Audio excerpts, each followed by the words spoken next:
A car brought us from the station. It was a rather nice house. Still there, I think.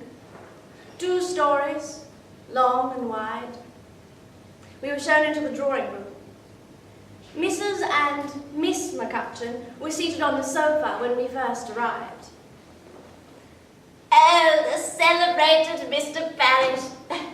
How good of you to come. Alice McCutcheon. And this is my daughter, Mary. Pleased to meet you. Oh, may I introduce my sister, Patty? Oh, charmed, said Mrs. McCutcheon, but her daughter Mary was not to be distracted. Mother's heard all about you from a woman at the club. Yes, Mrs. Morgan, perhaps you remember? She came over with you on the Alvington. Yes. Yes, a delightful woman. I'm afraid we didn't leave our cabin too often. I was terribly seasick and Arthur didn't like to leave my side. Mrs. Morgan's told us simply everything about you. Apparently, she was always reading about you in the papers back home. Police baffled, and then Mr. Parrish saves the day.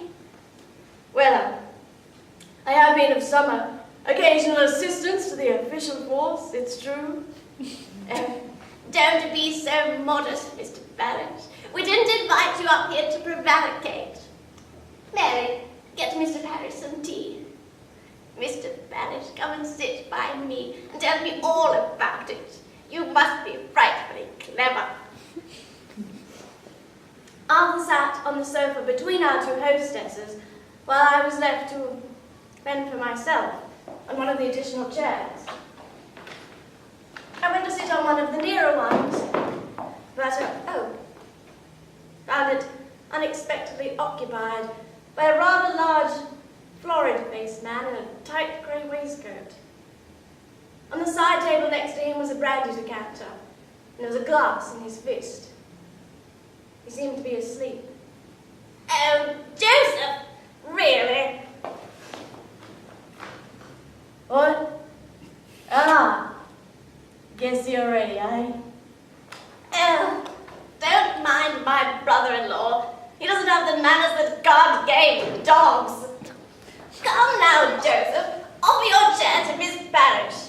No, it's all right. I'll find another. You see, Alice, it's the way of it nowadays. You can't offer these young girls anything. No, if they want it, they'll take it. And if I had to offer you some brandy, you'd say, the early hour and his breath made me refuse. But I'd imagine you'd take tea. Yes, please.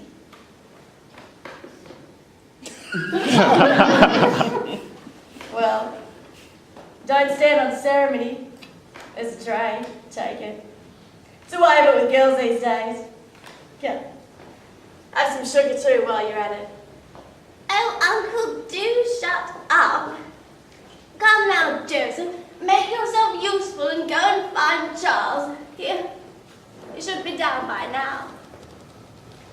He's a grown man. He can find his own way down if he wants to. Doesn't need me scurrying around after him. Mrs. McCutcheon glowered and turned to Arthur, who accepted her offer of shortbread and began telling the Broughton Road affair. I sipped my tea and looked out of the window. For a moment, the view reminded me oddly of our garden back in Sussex, with the sweeping lawn and the 2 poplars. But the colours were all wrong. It's what I always noticed first. It wasn't our garden, but an old photograph of it, faded, yellowed over time.